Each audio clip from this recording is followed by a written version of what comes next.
A ideia dessa exposição é justamente resgatar os primeiros movimentos da arte barroca brasileira, ou seja, a arte legitimamente barroca brasileira, com características próprias.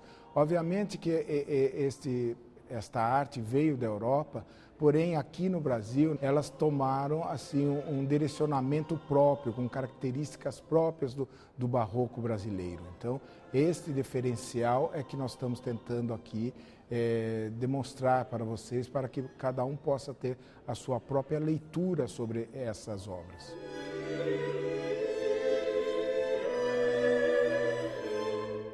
Começa primeiramente com o nascer do barroco brasileiro, ou seja, o primeiro movimento através dos freis Agostinho de Jesus e Frei Agostinho da Piedade. Por volta de 1640, eles estiveram em São Paulo, na região de Itu, Santana e Parnaíba, Porto Feliz, Sorocaba, e ali eles fundaram uma escola de arte sacra em terracota, ou seja, barro cozido.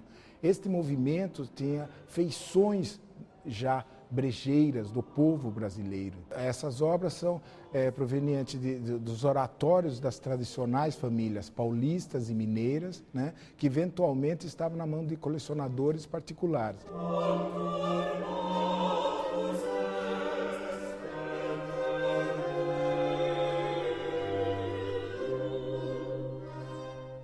Estou trazendo também aqui pela primeira vez um quadro do Frei Jesuíno do Monte Carmelo, que viveu em Itu por volta de 1770 e a década de 80, que é uma Nossa Senhora pintada por ele, né, atribuída a ele. Então é uma peça muito especial, o olhar dela é uma coisa espetacular. Nesta sala principal, onde estão 48 obras atribuídas ao Aleijadinho, nós vamos demonstrar o apogeu da arte barroca brasileira na mão de Antônio Francisco Lisboa, Aleijadinho. Esse gênio, né, da nossa arte que conseguiu demonstrar a alma do povo brasileiro.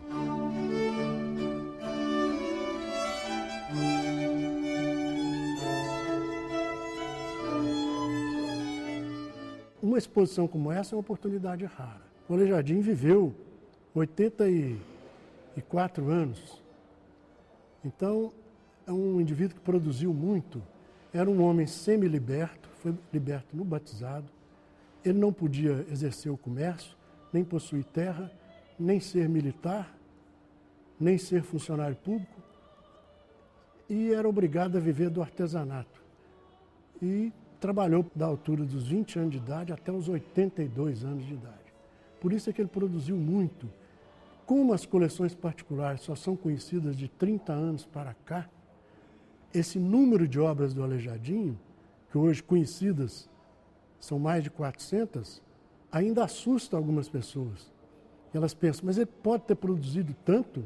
Mais de 80% das obras, das esculturas, são de pequeno porte. Não ultrapassa um pouco mais de um palmo de comprimento, em madeira leve. E as esculturas eram feitas para os oratórios particulares.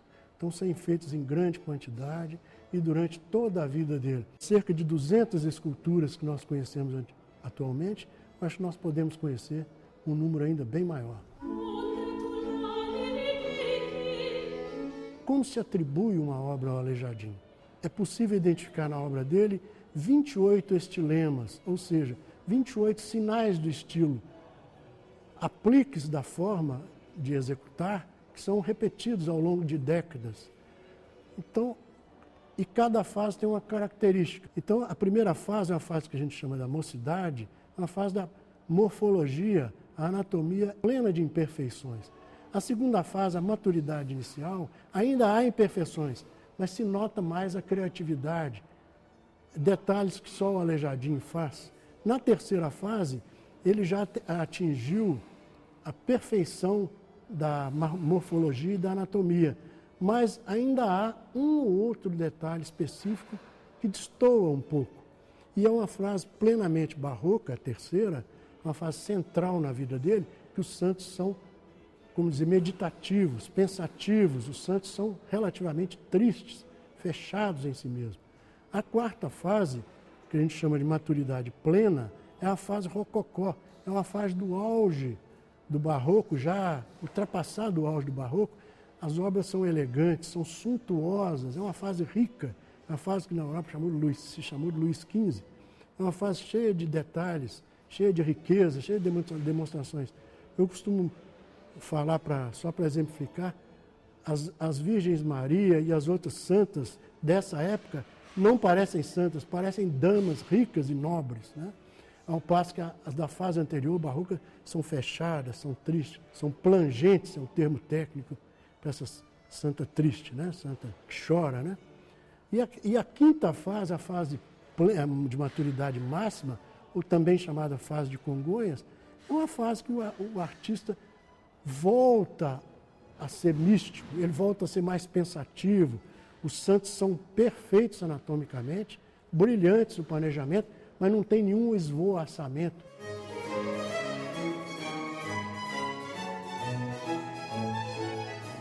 Esse Cristo praticamente desnudo é típico da fase rococó, que é uma fase, além de elegante, mundana. Esse Cristo quase desnudo vai desaparecer da iconografia cristã.